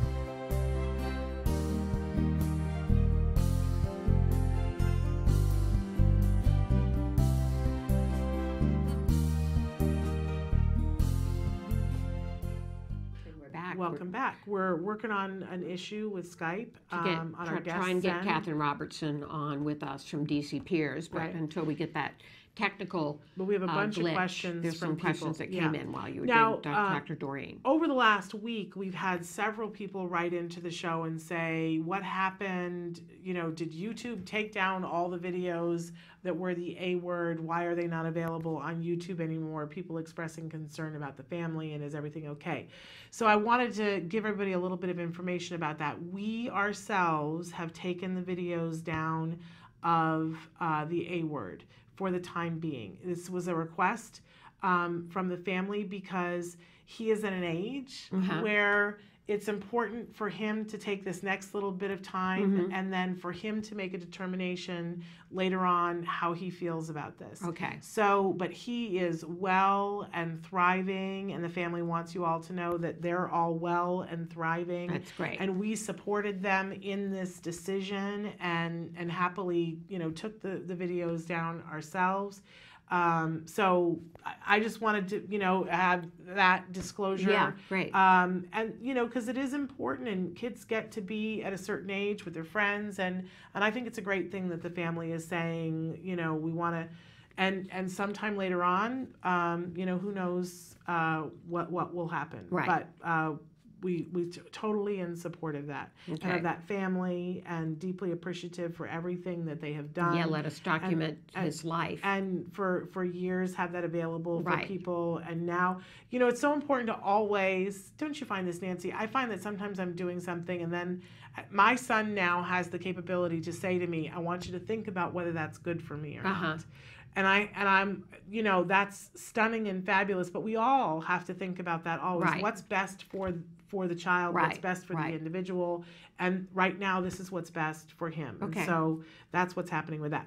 But thank you for your concern and for writing in about that. Now, Lisa wrote in at the end of the Ask Dr. Doreen and said, how do you help some kids who are very picky eaters? He's a very big boy for his age, 99th percentile in all levels of his age. And don't you find that the pickier the eater, the child, the more they'll only 3 things, Yes. but they will eat those 3 things in larger amounts. Right, that's true. And then have issues sometimes with, sometimes it can be that their sodium intake is too high. Right, or their carbohydrate or their intake. carbohydrate is too high, or their weight gets too high, or their blood pressure, or cholesterol, or if you're only eating limited things, Right. it tends to lead to an increase of something. So we've done many shows with many experts talking about food Eating. selectivity.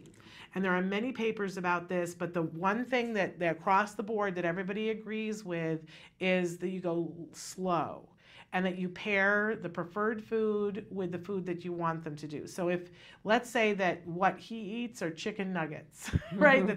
He eats chicken nuggets and mashed potatoes, great. So what do you want him to be able to eat? I think that broccoli and carrots are 2 of the easiest things. Green beans are easy. Green beans are relatively easy, but for what I'm talking about doing, it depends on which kind of green beans, because what you want to be able to do is mush it. You're gonna grind it up, and then you're gonna take the very small, and I'm talking like so small that only your naked eye can see the amount of carrots that you are gonna stick into that mashed potato. Right. You're just gonna tuck it in there, stir it around, and you should stick in such a small amount that he doesn't notice it. And he eats the mashed potatoes anyway, and you go, I got away with it, right? Right. Then you just increase it ever so slightly. You'll get to a point where he'll go, ah, right? And then you go back to the last amount that worked. And you keep, sneaking it in until eventually, I mean, they've done so many studies on this, you guys, where eventually they're eating the carrots and not the mashed potatoes. And you think to yourself, okay, maybe carrots is going to take 2 months. And you think, well, I don't have 2 months. My child needs vegetables now, right? But this is what works. Right. And at the end of 2 months, your child will be eating carrots, and you can be sneaking broccoli into something else. Jessica Seinfeld. Is it Jessica Seinfeld? Yes. Seinfeld. She had a whole She wrote a book about that. About right. How sneaking vegetables into brownies and various other things. Don't necessarily follow her recipe completely. Put a small amount. Right. You want them to eventually know what the food is and like the food. Yes. But start slow, Right. work up to the recipe, then exceed the recipe. I do this with my husband, and can I tell you it works? I did meatloaf with carrots and broccoli. We have our guest now. We have Catherine Robertson joining us. Well, we're going to take a break. We're going to take a break, then come back. Great. Okay.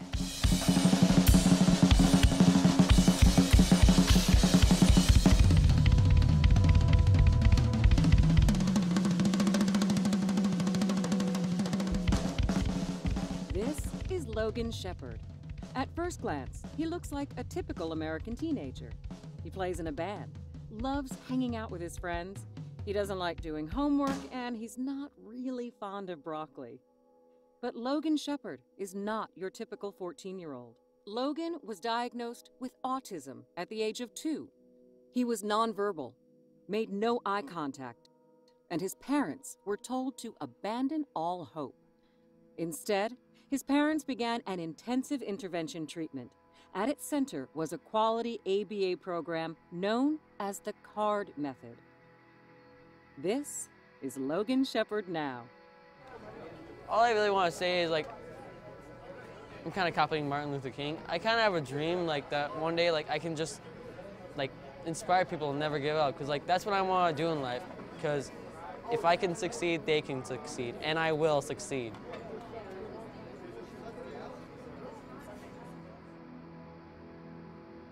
To follow Logan's musical journey, visit www.facebook.com/officialdrummerrock or @drummerrock on Instagram. For more information on the CARD method, visit www.centerforautism.com or call 800-345-CARD. Rock on, Logan.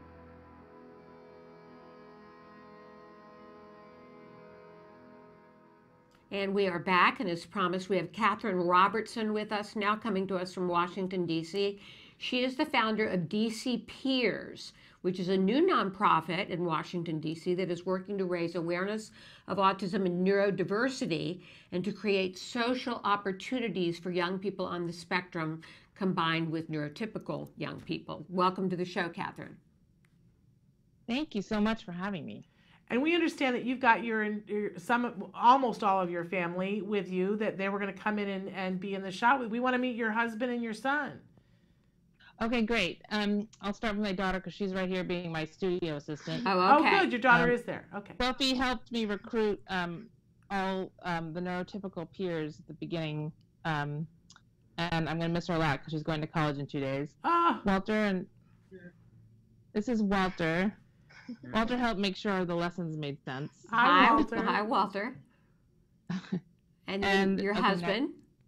Okay, then my husband here has been helping me with the board and with all kinds of things. He's also our trivia master when we do our trivia nights, and he's helped me also present a lesson on dating. Okay, so this is really a family affair. Yeah. Yes, it really is. Okay, that's thanks, great.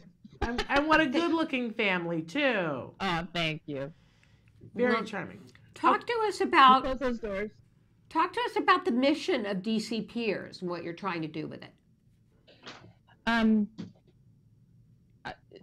Without stating the mission, in its professional language, the mission is to do new things with social skills, to do something that kids on the autism spectrum want to do, and to help them connect with typical peers, and to raise awareness of neurodiversity and autism so that everybody realizes what a benefit it is if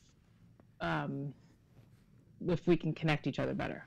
Now, Catherine, you are a big fan of social skills. We've all heard their social skills classes have popped up all over the country. Insurance is funding them now. They've been all over the place. You participated in some of those groups, but you, correct me if I'm wrong, you saw that there was this piece that was missing. What exactly happened that made you go, I'm going to have to create something new? Well, a lot of the social skills classes that I know of and have experienced through my son are kind of for younger kids. There aren't that many programs specifically for high school students, because high school students stop really wanting to listen to adults and parents, and they want to listen to each other. They want peer input, or at least they should get some.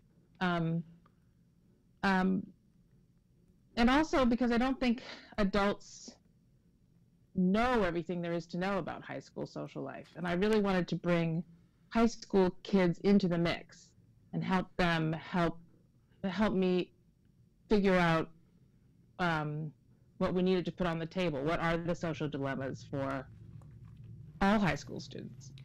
And also, correct me if I'm wrong, because this has always been something that's bothered me, and I've looked at and gone, this doesn't make total sense to me, is that most of the social skills classes have only individuals who are on the autism spectrum, so they're practicing social skills with other people who are needing to practice social skills, so they don't really ever get to practice with somebody who's really adept at it, which does not seem like a good teaching model to me. Did it make sense to you? Yes, and it also, the underlying message there is that there's something wrong with our kids, and obviously that's a big topic, the topic of neurodiversity and that paradigm, but the idea that our kids need to go to clinics and special classes and learn how to socialize properly, and then be sent without any practice with the typical population, and then be sent out to try to do that successfully without really any practice with typical peers it's almost impossible. I don't think that model works. So tell us about your model. Well, first I want to make a caveat and say I'm not trying. I told the parents when I first had a meeting about my group that this was an experiment, and I haven't done any outcome studies or anything. But what my model is to put typical and autistic teenagers in the room together and teach them all the same things with some context, saying that some of these things are more difficult for others, we do a training at the beginning explaining the neurology of social interaction and why it's difficult for some of us to make eye contact or to read expressions. But after having explained all that, we go through each of these skills and have all the kids practice them and work on them together. And there's, it's eye-opening for the typical kids, and it's exciting for the spectrum kids because they're also being given credit as teachers and coaches. Yeah. If they don't understand an interaction, I encourage them to, advocate for themselves and say, I don't know if you're joking or not, or can you slow down? I need a little context, that kind of thing. So it's not that different from the UCLA peers model that I really admire and used to get going. The difference is having the typical peers there and having this slightly different perspective it's a two-way learning process. And we understand that your daughter, who we just met a little bit ago, helped you put the typical kids together, and their background is what, theater? Can you tell us about that? Yes. Her high school, it's a big public high school here in DC, and it's got a wonderful theater program, and she is a theater kid. And she drafted a bunch of her friends who she knew were interested, who knew Walter, and it was a wonderful group to begin with because they came in open-minded and willing to role play and willing to try things out. A lot of teenagers can get very shy and nervous about getting up and trying something, trying a greeting or an introduction, and they were willing to do it. And what I was amazed at is how excited they were about it, and how all of those who weren't graduating came back the second year. And when I was recruiting a new round, I asked them, a group during the first training, why are you interested in doing this? And they said, I'm really curious about autism. They don't teach us anything about it, and we know that we have autistic peers. So I've learned a lot from them about how willing and interested and sympathetic high school kids are if you give them a chance. You're creating something that's amazing. So we're almost out of time. Tell us, how can people who are in the DC area find out more information? And if there's a way for people who are all over the world and watching this, and if they want to create, a mirror to DC peers in their part of the world, is there a way that they can do it? That's my goal, is to be able to package something to give away. The best thing is to write me, and maybe the easiest way to give you that information is just to give the website. Although it's not quite up and running, there's a placeholder there where you can get my email address. It's www.dcpeers.com. Okay. And it should be .org, but it's .com for now. Okay. And so do you follow the school year, or does it go all year long? We basically follow the school year. We tried to run some clubs this summer, but there were a lot of kids in and out. They weren't in control of their schedules and their vacations and stuff. Okay, so if people have teenagers who would like to participate in the DC area, you're getting ready to start a new season, correct? Yes. Okay, yes. Wonderful. So want to encourage people to go and check that out. Really want to applaud you. I always talk here on the show about the power of one. Right. One mom who sees a need and says, there's a better way to do this. We really appreciate that you've taken this on and created a great model. Thank you so much. I appreciate your show. It's fantastic. Well, thank you, Catherine. We appreciate you too. Give our best to your wonderful family. Thank you. All right, take care. We're just about almost out of time. But we want to say that you've got an event that's coming up in just a month and a half. Would you want to take a second to talk about Denim and Diamonds? Denim Diamonds and Stars, we call it, because it's always star-studded. Yes. And it's October 7th, and it's at the Four Seasons. And it is a fundraiser, so therefore the price is, pretty high. But it's an amazing evening that's going to fund a lot of different programs. And people can go to our website, act-aday.org, to find out more about it. We're honoring some just extraordinary people. We're honoring Rose Van Weerheim from Golden Heart Ranch, Yes.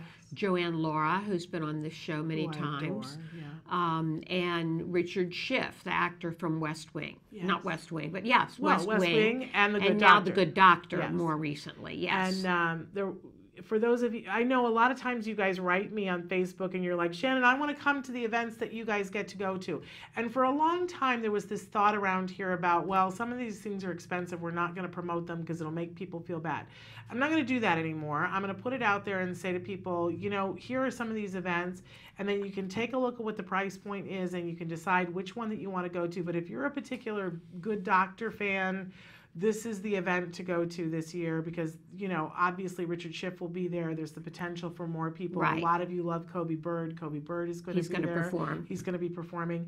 So if you're a Good Doctor fan and you want to support autism and you're going to be in the LA area, this is the one that you should go to. And it really is a fantastic event. It's got, you know, a gourmet meal and just all kinds of exciting things And going we on. will The all be auction, there as well. silent auction, live auction. Yes. You'll be there covering it as usual. Yes, we will be live on the red carpet. So if you can't go, you'll want to make sure that you'll tune in. And what's the date again? It's October? It's October 7th.